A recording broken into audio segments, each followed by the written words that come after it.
Breaking news हमारे share कंदासीं पीर जो ॻोठ खां जिते ॻोठ बख्शू वाहण वासी नौजवान कराची में रोड हादसे में फोत थी वियो आहे जंहिंजे घर में कोहराम मतल आहे। अहम ख़बर अवां ताईं पहुचायूं पिया। पीर जो ॻोठ खां नौजवान वज़ीर अली सोलंकी कराची में रोड हादसे में सख़्त ज़ख़्मी थी पियो, जेको ज़ख़्मनि जा सूर नसंदे जिना अस्पताल में फोत थी वियो। नौजवान जे फोत थियण ते संदसि घर में कोहराम मची वियो आहे। संदसि मड़ ॻोठ आंधो पियो वञे। नौजवान वज़ीर अली सोलंकी कराची जे हिक लेबोरेटरी में ऑफिसर हो जेको रोड हादसे में फोत थी वियो।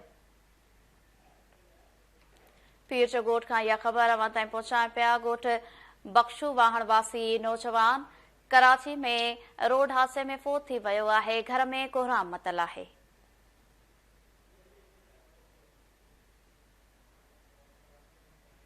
तफ़सील मालूम कंदासीं। लाइन ते मौजूद आहे KTN न्यूज़ जो रिपोर्टर आमिर जुणेजो।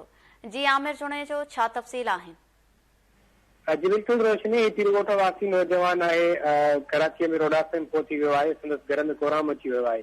मां खे ॿुधाईंदो वञा त तिरगोठ लॻे ॻोठ आहे बख्शो माण्हू पंहिंजो रहवासी नौजवान वज़ीर अली सोलंकी कराची में रोड हादसे में सख़्त ज़ख़्मी थी पियो, जंहिंखे गंभीर वारी हालत में जना अस्पताल कराची मुंतक़िल कयो, जिते हू ज़ख़्मनि जा सूर नसण में फोत थी वियो आहे। अहिड़े इतलाह ते संदसि घर में कोहराम मची वियो आहे, जंहिं ते संदसि मड़ जेको एम्बुलेंस ज़रिए घर आंदो पियो वञे। इलाइक़े में सोगवार सूरताल आहे। इन सिलसिले में ॿुधायो वेंदो नौजवान वज़ीर अली सोलंकी कराची जे लेबोरेटरी ऑफिसर हो जेको रोड हादसे में ज़ख़्मी थी पियो ऐं अस्पताल में फोत थी वियो आहे। जी रोशनी, ठीकु आहे, वॾी महिरबानी। नासिम पीर जो ॻोठ खां आमिर जुणेजो असांखे तफ़सील ॾिना आहिनि रोड हादसे जे हवाले सां।